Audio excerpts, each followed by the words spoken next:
I lost 3 dogs this year. 3. My poor little family has had the worst luck. We love our dogs and we take good care of our animals. Still, no one could have predicted that my 15-year-old Shih Tzu poodle would have died just days after our sick little Yorkie died. And then 5 months later, our sweet little Pomeranian, too. Needless to say, my kids and I, we were devastated. These animals, they are our family members, and we were utterly heartbroken.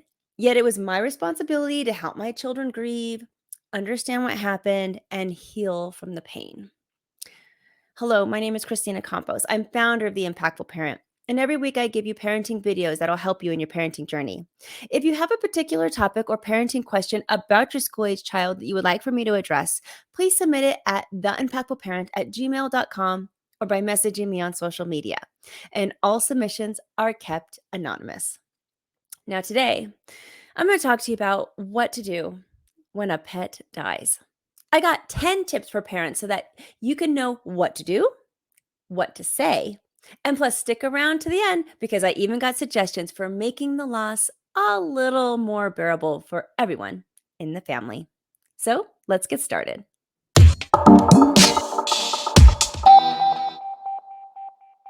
The death of a pet can be a painful experience for anyone, but it is especially difficult for children.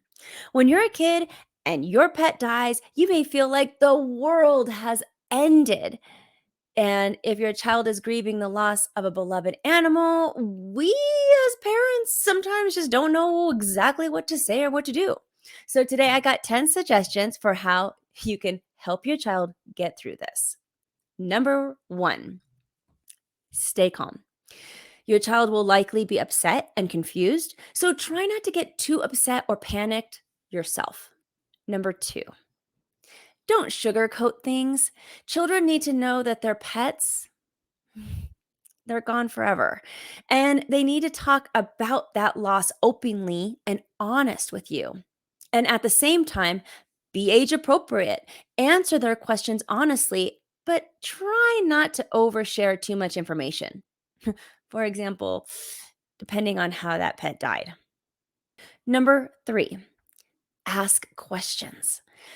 Help them identify their feelings by asking questions like, how are you feeling inside? What other emotions do you have? Are you frustrated, upset, scared? There's so many.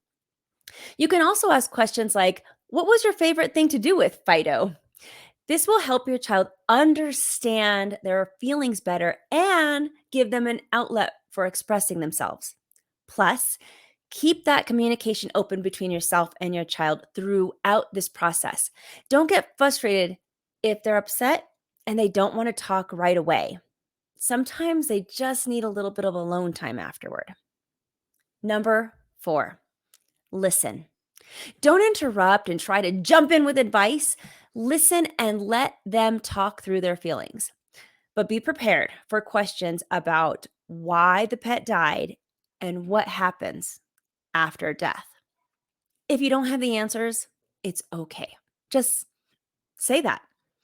You may want to look into books about death and dying right now, either at your local library or if this hasn't happened quite yet, get them now so that you are prepared. I wish I had been. Number 5, encourage children to express their emotions through their words and with actions like drawing pictures or writing letters to Fido. This is going to help them process what happened in a healthy way and eventually move on with their grief.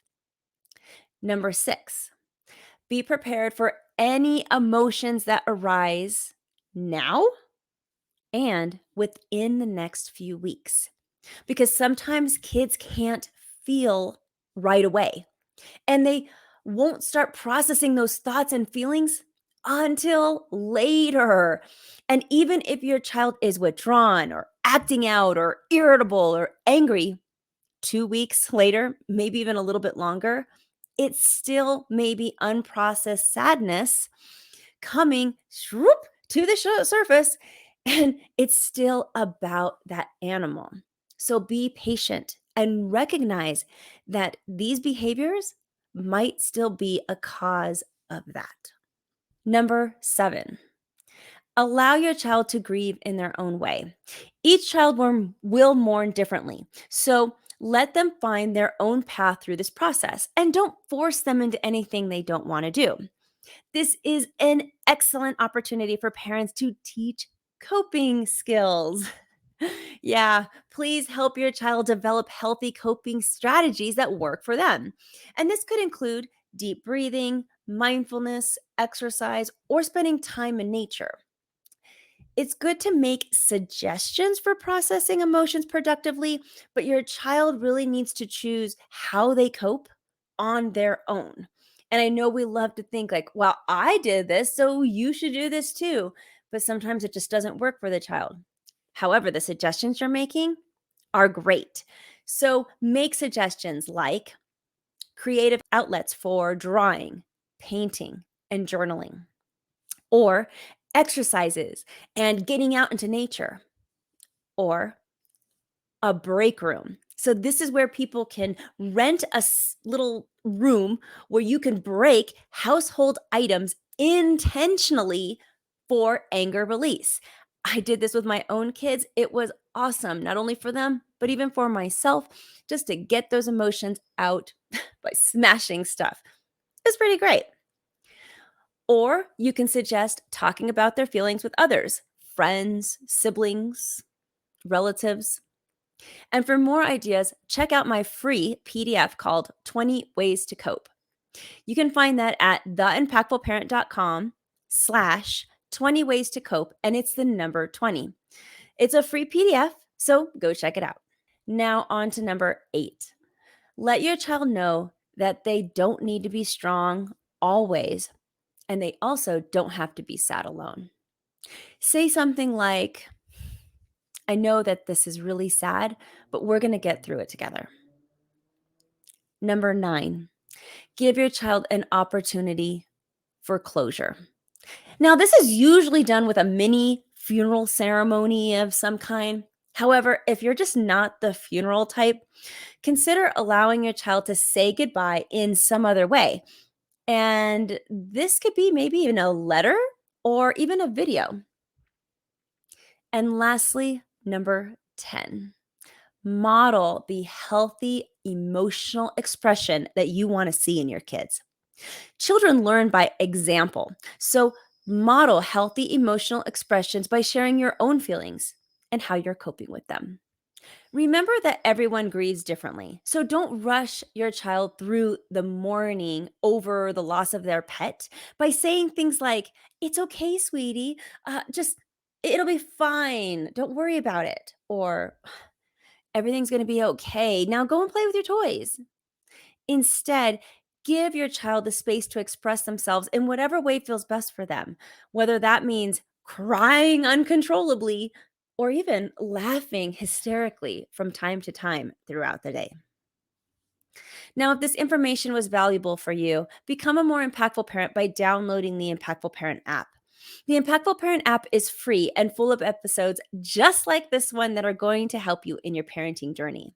Because investing in your family looks like learning the warning signs of certain behaviors so that you can stop the bad things before they start, and discovering new parenting techniques that are going to make your parenting more effective.